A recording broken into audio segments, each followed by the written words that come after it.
dumako na po tayo dito. Napakaganda po tatalakayin natin ang isang interview po kay Congressman Eddie Wow Chua. Aray ko.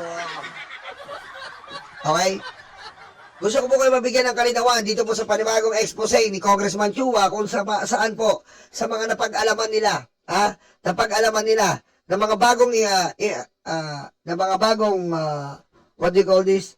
New evidence against Sara Duterte impacta de Muñita Cupalita. Isa po yan sa mga nadiskubre natin, yung mga pangalang Mary Grace Piatos, Kokoy Villamin, lahat yan naglabasan. So kami ay inibitahan namin yung PSA o yung tinatawag natin na Philippine Statistics Office. So lumabas po dyan sa kanilang pagsusuri na itong mga pangalan na ginamit na masasabi na tumanggap ng confidential fund ay mga fictitious. Ibig sabihin, ito ay it's either hindi buhay, hindi pinanganak, walang record ng kapanganakan, at wala rin silang record ng kamatayan. So, ibig sabihin, hindi talaga nag-i-exist. Kita nyo? Halos makalimutan po natin ang confidential funds. Why, Your Honor, Mr. Chair? Because we're blown away by the 6.7 billion Roblox. 6-7. Aray ko. Okay? We are blown away by the value or the numbers of 6.7 billion by AMLAC. 6-7. Aray ko. Diba? Nakalimutan na natin yung confidential funds. Sabi ko sa inyo, nung mga nakaraan, nung hindi pa nararating tayo dito sa impeachment, magugulat tayo sa mga parating. At sa House pa lang, hindi nila bibitawan yan. Remember what I said? Hindi nila bibitawan yan hanggat hindi nabubukangkang ang baho ng buday ni Sara Duterte. Hi friends and not friends and not friends.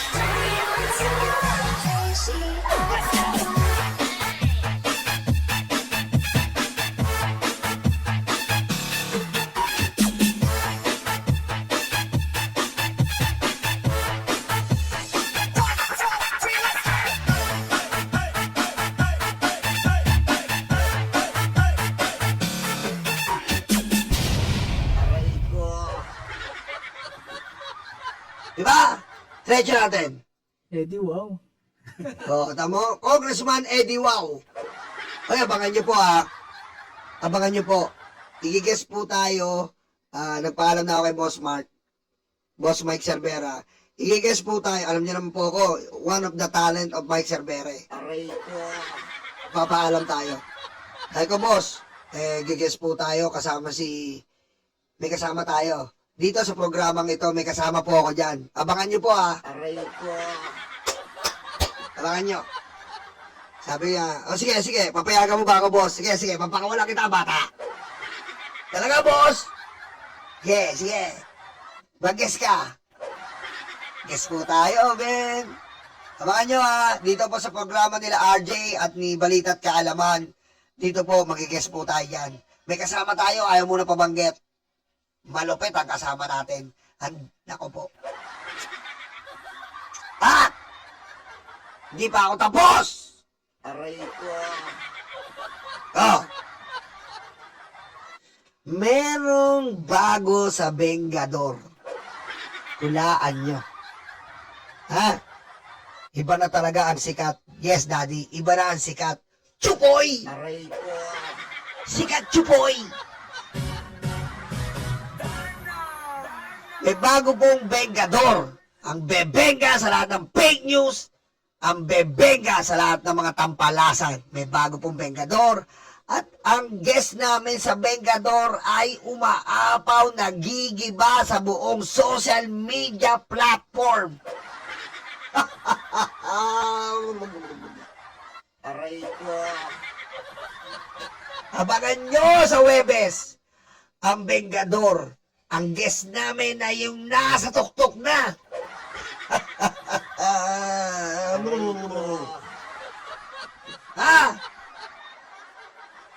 Ayun ang guest namin. Kaya abangan nyo. Gigibayin na namin. Bebega kayo ngayon. Aray ko. Hulaan nyo. Si Uncle ba yan? Si Tita? O si Pinsan? Aray ko. Abangan nyo ha. Hulaan nyo kung sino sa kanila. Si Uncle, si Tita, o si Pinsan. Aray ko. Sa tuktok ng Kisame. Padali ko sa BBM. Project.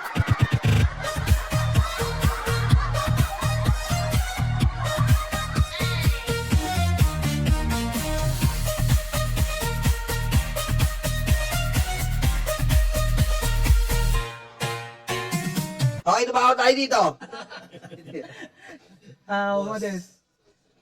Ayun, so, yun po yung isa sa mga ebidensya na ginamit po ngayon dun sa impeachment.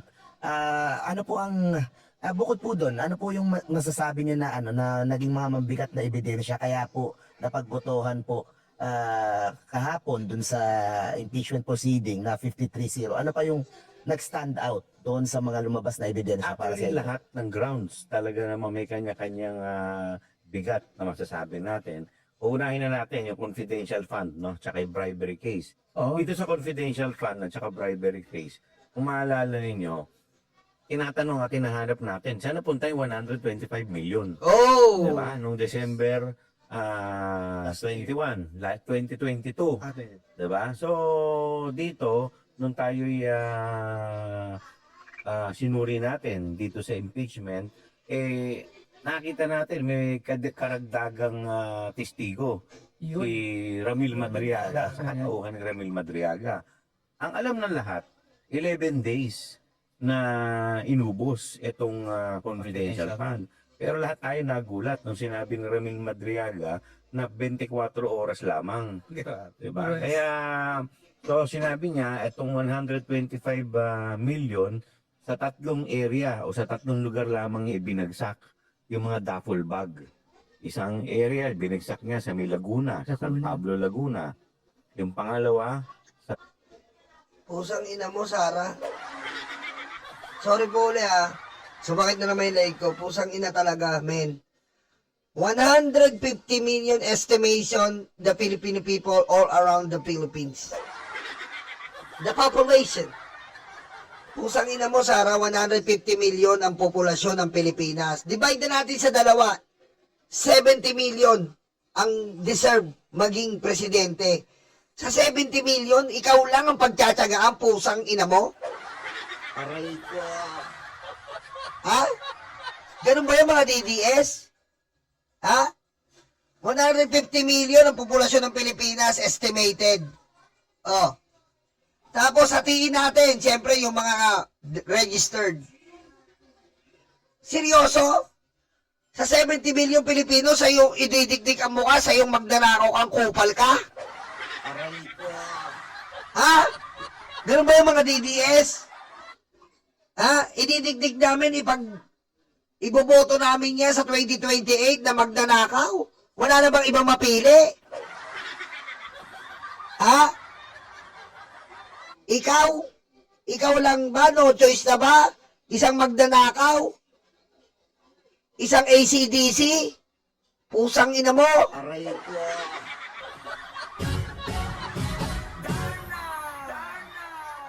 Wala na mapili. Magtsatsaga tayo sa yung 125 billion, nilulunod niya ng 24 hours. Aray ko. Diyan tayo magtsatsaga. Magtsatsaga tayo sa kupal na ugali na hindi umaati ng mga hearing kahit sa budget hearing niya. Tarantula. Aray ko. Pusang ina kayo, Duterte family. Aray ko.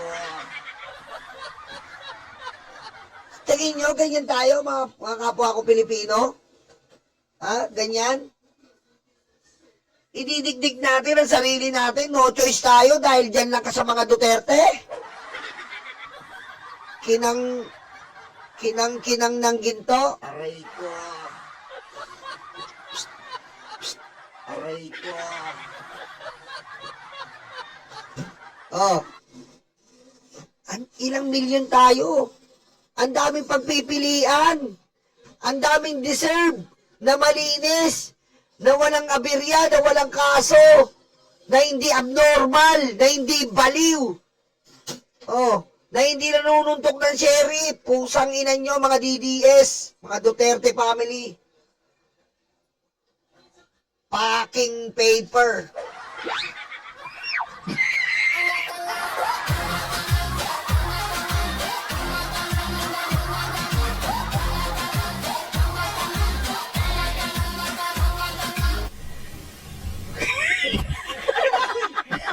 Huwag nyo ibaba yung sarili nyo, mga kababayan.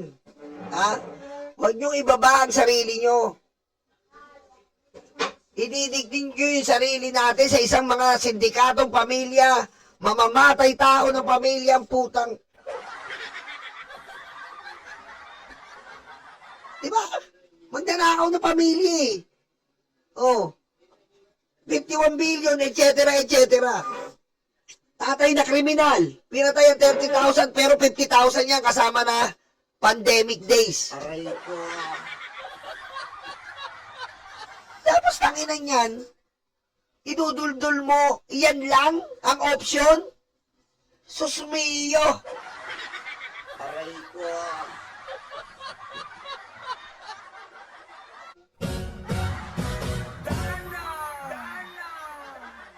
Diba? Ang dami. Putik, baboto na lang ako ng isang ordinaryong tao kaysa iboto ko yan. At least yung ordinaryong tao, binibigyan natin ng chance. Kesa yan, binigyan mo ng chance, tinarantado tayong Pilipino. Tama, mali. Bumoto tayo ng ordinaryong tao. Kesa sa mga yan na binigyan mo ng chance para mamuno, pero tinarantado po ang taong bayan. Yung ba gusto nyo? Aray ko. Binigyan mo nga ng pusang inang 32 million, binigyan mo sila, pero anong ginawa? Tinarantado po ang tiwala ng taong bayan. Sasabihin nila hindi totoo. Kung hindi totoo, ba't hindi ka nagpapakita, pusang ina mo, Sara Duterte? Pusang ina mo! Nagigigil na ako sa'yo. Aray ko.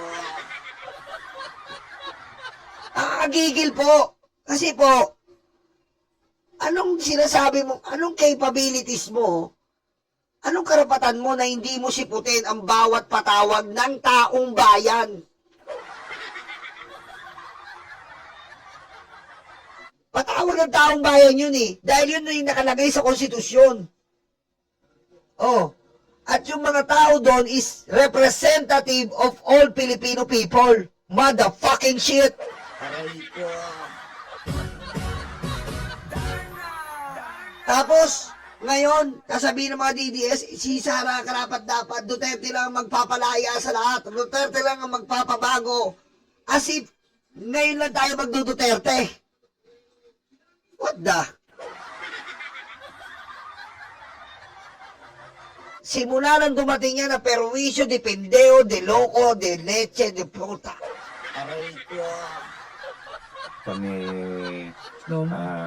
yung bar, comedy bar, sa may bandang timog. Sa may Maratot. At yung pangatlo, dun sa Office of the Ombudsman. Yan. Diba? So, pero ang pinakamabigat dito, kahit tanggalin natin yung salaysay ni Ramil Madriaga, lumabas din na yung COA report Oo. kung saan sinasabi ng COA na dininay nila yung apela ng Office of the Vice President pagdating po doon sa 73 million Oo. na notice of disallowance. So bukod po doon, nag-issue na naman sila ng panibagong notice of disallowance na 375 million. So pag susumahin mo, 448 million.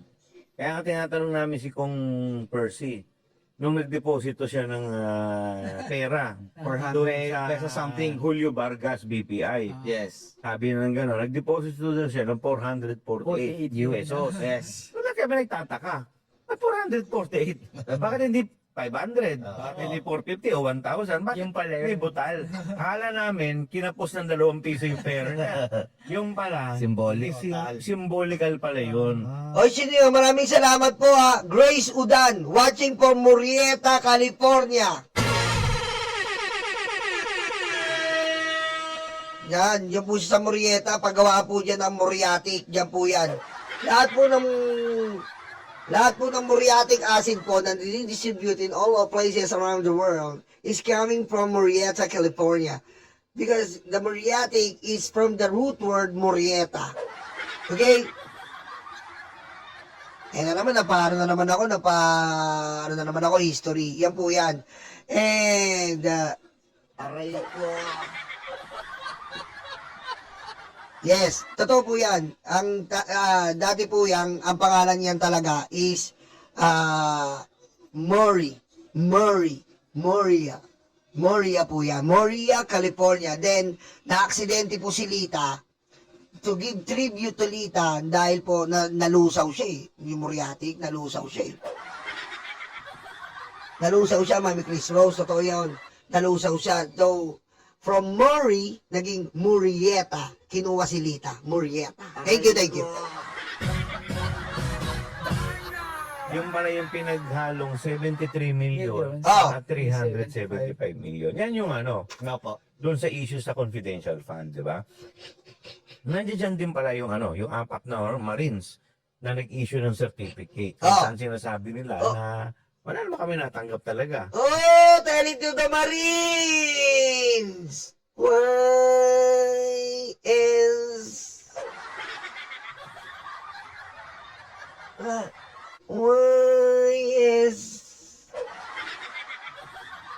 Youth Summit, man.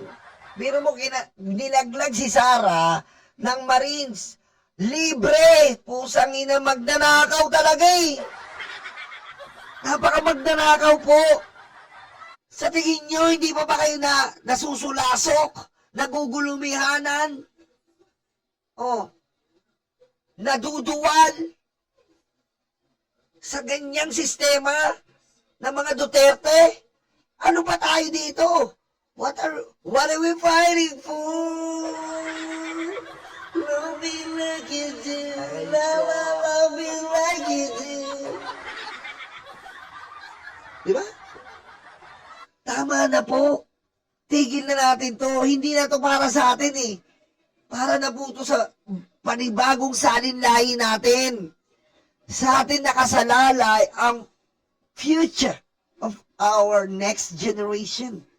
And if we do not care, and if we do not intended to clean our political system, our next generation will be in great danger. Aray ko. Okay? Tignan mo, mami, ha? From malalim na Tagalog to English. That's the upgraded version. Aray ko. Okay? It's nakakasalasok, nakaririmarim. And if you think about it, is this what you want for our next generation? No. We want, in our next generation, we feel the government is really honesty, trustworthy enough to the Filipino people. And not like this government of the Duterte. They've killed a lot of our Filipino people. You know what I'm saying? Aray ko. Tama na po na yan. Nagugutom na ako. Pero dahil hinihingan kami ng certificate ng dating kaibigan at boss nila, so si Yusik Tempin, kaya may issue sila ng certificate. Pero ang katotohanan, kahit na 5 butas o duling, walang natanggap ang Youth Summit. Ayun, sa Sinasabi, AFP. yung sa AFP. So bukod po dyan, doon sa confidential funds, isa pang mabigat na issue, yung rentals ng safe house. 16 Yan million. po ha. Yung 1 milyon ng 4 na araw. Yes. So tinatanong namin, saan yung Anong klaseng ano to? Anong klaseng safe Safe house ba to? Ano ba to? Resort ba to sa Boracay? O sa mga exclusive sa Biro mo, napakalupit. Isang pati, samantalang sa Sogo, napakamura, 250 lang, 3 hours na taxi room. Kagagaling ko lang nakaraan. Di ba? Kagagaling ko lang nakaraan. Nakagaling ko lang po nakaraan. 3 hours, 250. Saan ka makakita nun? Diba? Ano sabihin ng iba dyan? Eh, hindi naman safe house. Safe house yun. Tandaan niyo po ang mga Sogo po, safe yan. Safe kayo dyan eh. Aray ko. Diba? Sa Sogo po, napaka-safe po. Kagaling ko lang nakaraan talaga. Aray ko. Secured ka. Di ba? Secured ka. May nag-aatid pa sa'yo ng pagkain. Nagugutom ka. Alaga ka nila eh. Hello ma'am, nagugutom po ako. Ano po gusto niyo, sir? Aray ko. Iniintindi ka. Sa tawag mo lang. One call away. Oh. Samantala yung reserve si Sarah, milyon-milyon! Dapat nagsogo ka na lang, Sarah. Napaka-safe. Aliw-in. Di ba? Oh. Aray ko. Tsaka makikita mo doon, tama si Ram J, makikita mo po doon yung trust. Napakaraming pong trust. Umaapaw po ang trust doon.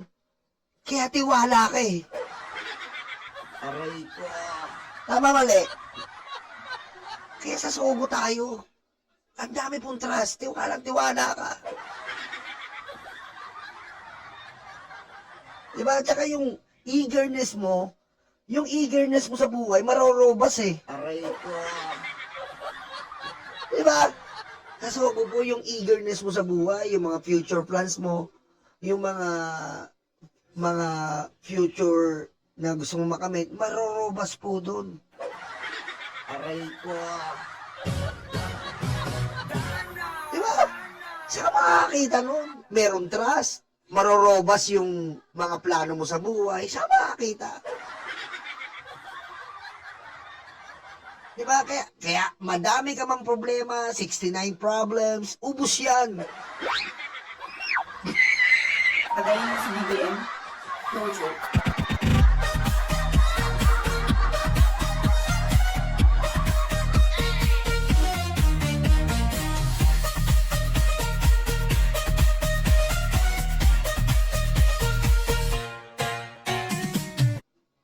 Diba?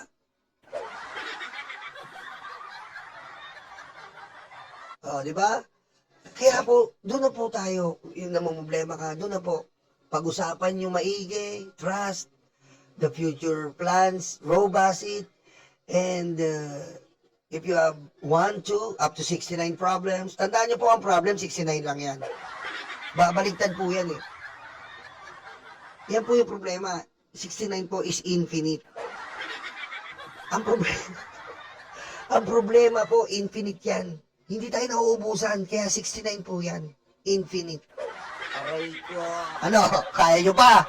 Sabi ko sa iyo eh. Oh, ano, kaya nyo pa? Hindi nyo kaya to, boy. Aray ko. Ano? Kala nyo, bastos ha? Oh, aga-aga, magkape kayo! Puro kayo, ano iniisip nyo? bibisyo, di ba? Pero wala namang may produce ng mga dokumento. So yan ang mga naging issue sa confidential fund. Kaya sinasabi ko na mabigat dahil hindi mo maitatanggi ang mga dokumento na lumabas ako eh. So, eto naman, yung nakaraang linggo, kung saan nagulantang lahat ng tao. 'Di ba? Kung titingnan ninyo, puro numero at puro dokumento. Yung una namin tinignan, yung SALN. 'Di ba? Ito naman yung issue naman ito ng ill-gotten wealth. Doon naman sa SALN, from 2007, simula nung siya ay pumasok sa serbisyo publiko bilang vice mayor Yes. ng Davao, nagfa-file siya ng cash on hand. Yes, yan. Sa bank. From 2007 hanggang 2018. Pero nagulat kami noong 2019 hanggang 2024. Ni singkong duling. Wala. Wala. Kaya nga zero na pa Eddie Wow. Di ba pa Eddie? Hindi mo pwede yun. Doon pa lang po violation yun eh.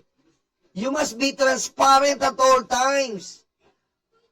You must be open. Especially you are a government official. Because you're an instrument to help the people. Okay? You are the instrument. That's why you are called government. The government is the instrument of the people in order to build and help their lives. But what can we see in this situation? Okay? We can see that Sara Duterte is so dishonest, not truthful, scammer, budol. Aray ko. Wala eh. Hindi ka, kung anong dahilan, hindi rin namin alam. Sinasabi ng kanyang mga defense lawyer na hindi, sinama namin sa others. O sige, Yun lang. kakagatin na natin yung argumento nila. Kung titingnan mo yung others, nasa 5.8 million lang eh. Hindi pa Ang rin, deklarasyon eh. hindi pa rin Pero, nung lumabas na yung numero sa AMLA, ako, naduling na kami sa dami ng zero Oh. na pumasok. Oh, ito po, uulitin na naman po natin yung AMLAC. Ito po, pakinggan nyo. Mula po to sa isang Committee on Justice Officer. Pakinggan nyo ang AMLAC. Aksyon, meron siya sinatawag na, ito yung tinatawag nila na combined, no, na inflow at saka outflow ng transaction. O yan. Dalawang transaction ang nire-report sa AMLA. Oh, makinig po kung maigi mula po to sa Committee on Justice. Dalawang transaction po ang nire-report sa AMLAC. Ano po yon, Congressman Eddie Wag? Yung covered transaction. Hmm. Etong covered transaction, pag sinabi mong covered transaction, ito yung mga bank deposit lumagpas sa threshold Oo. na more than 500,000. Tama po ba yung explanation natin? Sinabi ko na sa inyo, yung covered transaction, hindi po yan katulad ng sinasabi ng mga DDS, may 1,000 ako, dineposit ko, withdraw ko. Marirecord na yun ng AMLAC. Bobo kang pusang ina mo ko eh. Aray ko. Diba? Bobo! Bakit po? Ang usapan sa AMLAC, 500,000 above. Yung po ay memorandum ng Bangko Sentral na ire-record ng bangko at isusumite ng mga group of bank. Saan? Sa AMLAC. Para maiwasan po ang AMLAC, anti-money laundering. Pero ang DDS po, bobo po ang narrative. 1,000 ko, dineposit ko. Winidraw ko, 2,000. Bobo! Hindi marirecord yun ng AMLAC. Hindi naman kasama sa threshold or limitation yon. Aray ko. Ang sinirecord na ng AMLAC is above the limitation. Diba? Huwag po kayong magpaka-inutil sa mga DDS na hindi nakakaintindi, nagluluga ang utak. Aray ko. Tama, Aicham. In and out, 500K. Diba? Pag more than 500,000, Parang asawa lang yan eh. Diba? Kailangan, bago kang maka in and out, meron kang Aray ko. diba? Pag nag-in ka ng, binigyan mo ng sweldo mo, in mo ng, 20,000. Hindi pwede. Aray ko. Baba. Pero bigyan mo ng 50K yan, putek, pasado na yan sa kanya. Pwede ka mag-in and out. Aray ko. Ganun yun. May threshold ang mga asawa. May limitation sila, hindi na sila tumatanggap ng 20-20 lang. Aray ko. Ngayon, para ma-in and out mo, ang asawa mo, kailangan yan, may limitation ko yung pinag-usapan, 50,000. Bago mo siya ma-in and out. Aray ko. Ma'am Nesita sa Kayanagi, thank you po. ba? Oh, Kailangan yan i-report ng bangko Yes. sa AMLAC. oh. Giba na kagad kayo. Sinasabi nila, huwag tayo magtawa sa amlak. Sa bangko tayo. Tanga! Bobo! Aray ko. Bobo ka. Tignan mo to. Bobo ka. Yung bangko mismo, under ng AMLAC. Aray ko. Diba? Yung bangko mismo, under ng AMLAC. Paano sa bangko ka lang magtitiwala? Tanga! Aray ko. Kung ano man, kung ano man ang magiging records ng AMLAC, galing yun sa bangko. Dahil yung bangko is obligatory. Tama ba yung English ko? The bank is obligated. Ang bangko ay obligado. Obligado ang bangko na magsumite ng mga transaction above 500,000. You getting to my nerve! Aray ko.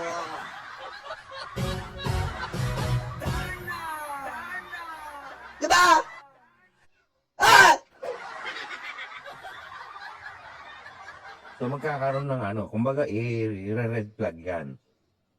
Hindi natin sinasabi na illegal itong pera. Pero automatic yan. Pag more than 500,000, kailangan yan i-report sa AMLAC.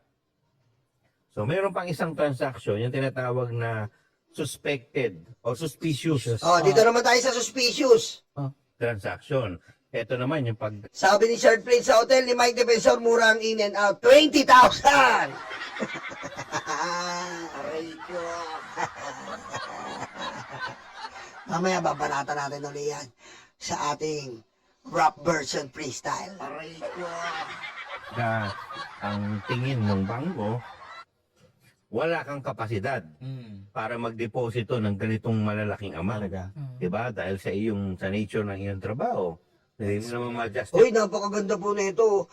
Blood pressure mo nyolo. Ingatan mo anak at mahirap na mawala ng poging vlogger. Oh, man! Aray ko. Magpapaitim na nga ako ng buhok kasi nangingitim ako dito sa pusang inang buhok na to. Aray ko. Nainis ako, Mami Chris Rose. Nainis talaga ako sa buhok ko. Kasi nagtipid ako, wala akong pera sa parlor, sa ano lang ako, barbershop Na-scam na naman ako. Na-scam na naman po kasi ako. Gusto ko gray. Putik, ewan ko anong ginamit dito. Ammonia yata, sakit sa mata Aray ko. Na-scam na naman ako. Ayoko ng ganito nangingitim ako sa ganito Putik. Nakita ko yung live ni Chris Uno kagabi Putik. Para akong talong Aray ko. Nakakainis. Inis ako sa gupit natin. Hindi naman ako pwede magpakalbo. Yung nanay ko kasi, ang kulit ng nanay ko Inunanan ako ng bata ko. Yan tuloy, lapad yung andito, pababa Aray ko. Love you, ma. Pababa yung ano ko yung likod ko po. Kaya hindi ako nagpapakalbo. Kasi yung likod ko po, lapad. Hindi siya paumbok. Lapad siya pababa pag ano, no, slant. Slant Slant! Aray ko. Mama kasi. Tamad yan Tamad nanay ko Bata pa ako, ayaw. Nilagyan kagad ako ng unan. Yan, lapad. Please? Love you, ma. In heaven. Papa, I love you in heaven. Love you. Eto na po ako ngayon, pa. Artista na ako. Artista na ako, pa. Ma. Dati po, nagmamasura lang. Nangi-snatch sa Quiapo. Artista na ako, ma, pa. Aray ko. Natupad ko na po yung pangarap nyo, yung pinagmamalaki nyo ako sa mga kumari nyo nun. Yung anak mo, ang gwapo-gwapo nyo. Oo, balang araw mag-artista yan. Aray ko. Eto na yun, ma, pa. This is the moment. Okay, ma, pa. Aray ko. Di ba, wala ka namang ibang negosyo. Eh, ang sweldo mo, alam naman natin, siguro malaki na yung 200,000. Oh, kita mo? Tapos bigla magdideposito ka ng 5 milyon, Oh! 10 milyon, Oh! on a regular basis. Oh! So, Kita mo po, yung po pumapasok ang government official ka, dapat nga, sinabi ko nga sa inyo, kaya nga po nung nireact natin yan, kinumpara natin yung sahod ni Sara sa SALN laban sa deposit niya. Nagdi-deposit po siya ng milyon-milyon. Pero ang sahod niya po ay 200,000 lang. Paano po mangyayari yun? Ibig sabihin, meron pong mga bagay na hindi natin alam na nagkakaroon sila Sara at yun nga po sila sabi, uy, Michael Yang. Yan ba? Ha? Yan ba yun? Yan ba ang gusto maging presidente natin? Magnanakaw? Aray ko. So, ito yung tinatawag na suspicious transaction. Kaduda-duda. Diba nga? O kaya, bigla kang nalathala sa pahayagan na ikaw ay isang drug lord pala o ikaw ay betting lord. Diba? So, ito yung mga tinatawag natin na suspicious. Ayan, nare-report lahat yan sa AMLA. So, dito lumalabas yung kanilang combine na mag-asawa na inflow at saka outflow. Ibig sabihin ng inflow, ito yung pumapasok na transaction sa bangko. Yung outflow, ito yung lumalabas. So yung combined, 6.7 zillion. So napakalaki. Yes po. So kung titignan natin yung deklarasyon niya sa SALN, ang buong total asset lang niya lumalabas, 88 million. Yes po.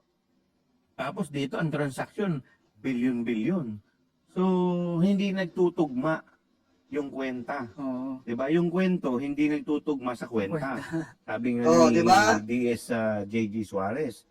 So tapos tinignan din natin, sinuri rin natin yung SEC. Kasi baka mamaya yung mga negosyo naman nila yumabong. Ano po? 'Di ba? Malalaki naman talaga yung mga kinita nila. Doon tinignan po yung mga negosyo, halos lahat palugi. Yun lang. Wala naman pong kumita. Kung meron man, hindi naman ganun kalalaki. Di ba? Yung kwento, hindi nagtatali sa kwenta. Kasi kailangan po magtatali yun sa anumang kwento. Kailangan magtali sa kwenta. Your Honor, hindi po ganun. Di ba? Kaya po, ayan po ang sinasabi ko sa inyo. Yan po ang sinasabi ko sa inyo. Magnanakaw po si Sara Duterte. Di ba? Magnanakaw po si Sara Duterte. Ganyan po sila. And huwag na po tayo magkaroon ng ibang Duterte. Mas piliin natin ang ordinaryong Pilipino.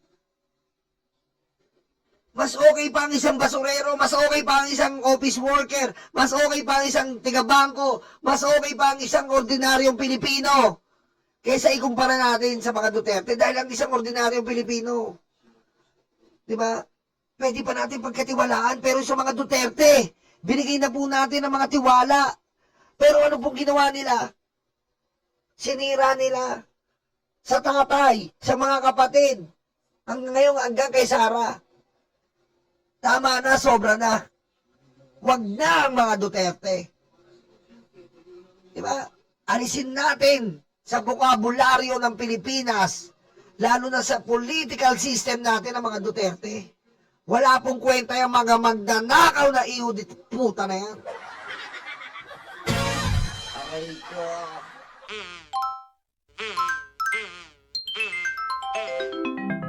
Kakulango.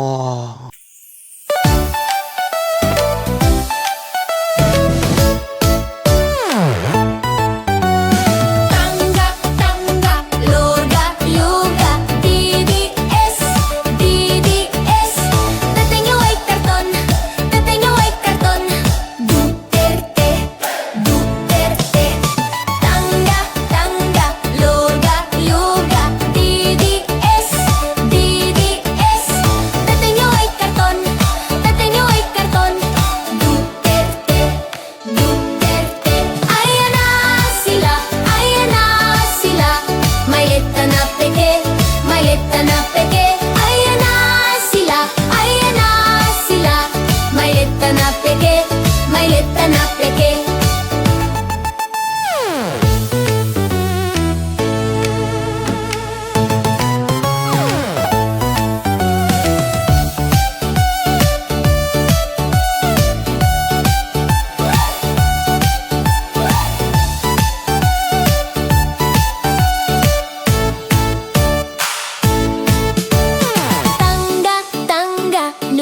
Luga, luga